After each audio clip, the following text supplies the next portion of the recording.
Bismillahirrahmanirrahim. Assalamualaikum warahmatullahi wabarakatuh. Perkenalkan, nama saya Fathul Arifin, NIM 2018 10 11 03 11 224. Di sini saya akan menjelaskan terkait dengan materi hukum pasar modal. Yang pertama, apa sih itu pengertian hukum pasar modal?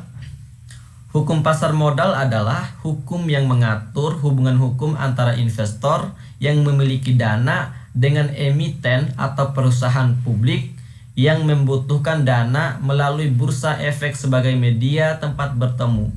Yang kedua, hukum penanaman modal. Hukum penanaman modal adalah hukum yang mengatur tentang bagaimana investor asing yang bermaksud untuk menanamkan modalnya dalam bidang usaha tertentu di Indonesia. Penanaman modal ini tentunya bisa dilakukan secara langsung sesuai dengan ketentuan perundang-undangan yang berlaku. Kemudian selanjutnya tujuan hukum pasar modal antara lain adalah menjamin terselenggaranya kegiatan pasar modal secara teratur, wajar dan efisien serta melindungi kepentingan pemodal dan masyarakat. Perlindungan kepentingan investor merupakan suatu pilar yang sangat penting karena bila mana mereka tidak memperoleh perlindungan yang wajar, maka mereka akan enggan melakukan transaksi di pasar modal. Selanjutnya ada dasar hukumnya. Yang pertama, Undang-Undang Nomor 8 Tahun 1995 tentang pasar modal. Yang kedua, Peraturan Pemerintah Nomor 45 Tahun 1995 tentang penyelenggaraan kegiatan di bidang pasar modal. Yang ketiga, Peraturan Pemerintah Nomor 46 Tahun 1995 tentang tata cara pemeriksaan di bidang pasar modal. Selanjutnya bisa dibaca.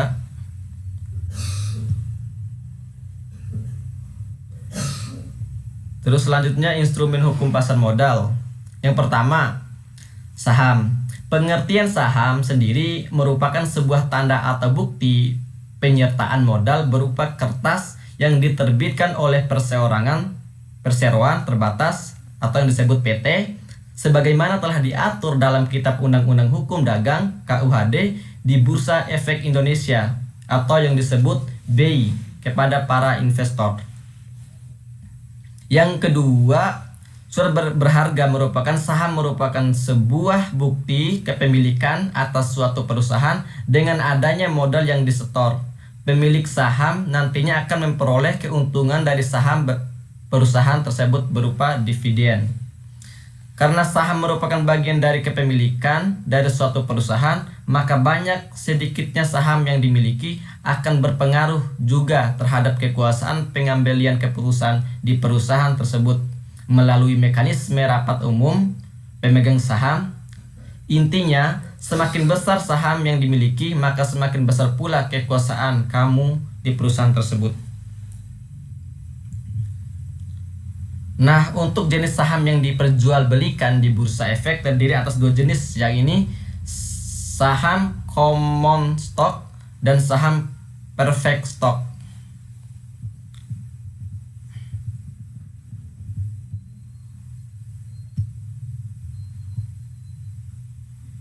Terus poin yang kedua, obligasi. Jenis instrumen pasar modal berikut ini yang disebut obligasi, yang merupakan surat tanda meminjam uang yang mempunyai jangka waktu tertentu, biaya lebih dari 1 tahun, di mana surat tanda meminjam atau bisa juga disebut surat tagihan tersebut merupakan surat yang dibuat atas beban atau tanggung jawab pihak yang menerbitkan atau mengeluarkan obligasi tersebut.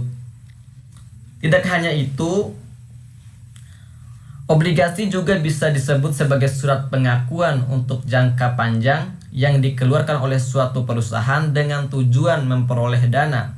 Selain perusahaan swasta, perusahaan pemerintah juga menerbitkan obligasi untuk memperoleh dana pembangunan.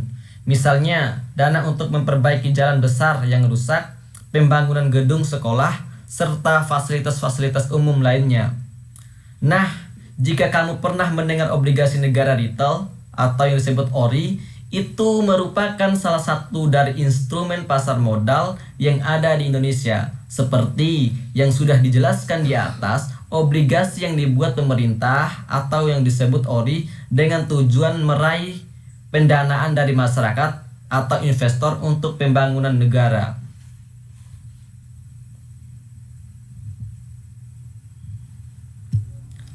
Selanjutnya poin yang ketiga, reksadana.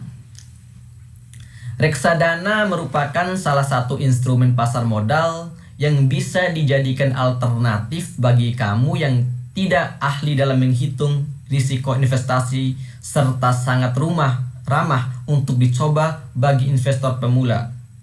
Pasalnya, kamu hanya tinggal mempercayakan sejumlah dana pada MI atau manajer investasi dan mereka akan bekerja untuk mengembangkan dana kamu tersebut. Namun jika suatu saat performa MI yang kamu pilih kurang baik, kamu pun bisa beralih ke MI lain untuk mengurus dana milikmu. Setidaknya ada 4 jenis reksadana yang perlu kamu tahu sebagai berikut. Yang pertama, reksadana pasar uang. Yang kedua, reksadana pendapatan tetap.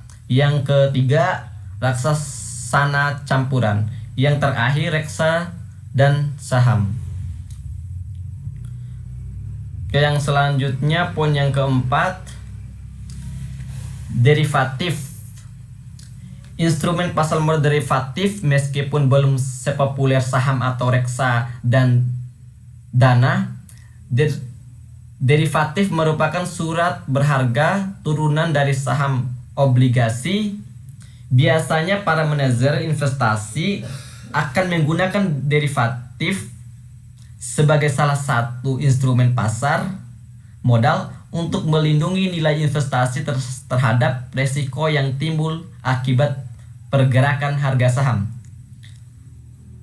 suku bunga, nilai tukar rupiah, dan beberapa faktor lainnya. Hal ini lah yang menyebabkan pergerakan harga di pasar modal yang lain, namun tanpa memengaruhi nilai produk acuan.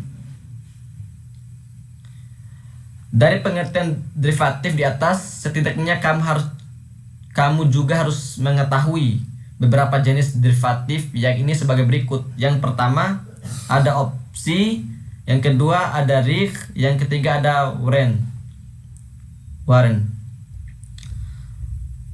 Ya, selanjutnya larangan pasar modal. Larangan pasar modal. Larangan pasar modal misalnya penipuan dan manipulasi, perdagangan orang dalam, larangan bagi orang dalam, perusahaan efek yang memiliki informasi orang dalam. Dan ini poin yang terakhir, ada sanksi. Sanksi terhadap larangan terdiri dari sanksi administrasi dan sanksi pidana.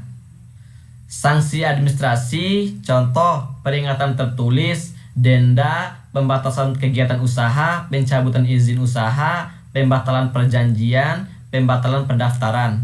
Kalau sanksi pidana dikenakan terhadap pihak yang melakukan pelanggaran pidana di bidang pasar modal. Bentuk sanksi terdiri dari pidana kurungan paling lama 1 tahun dan denda setinggi-tingginya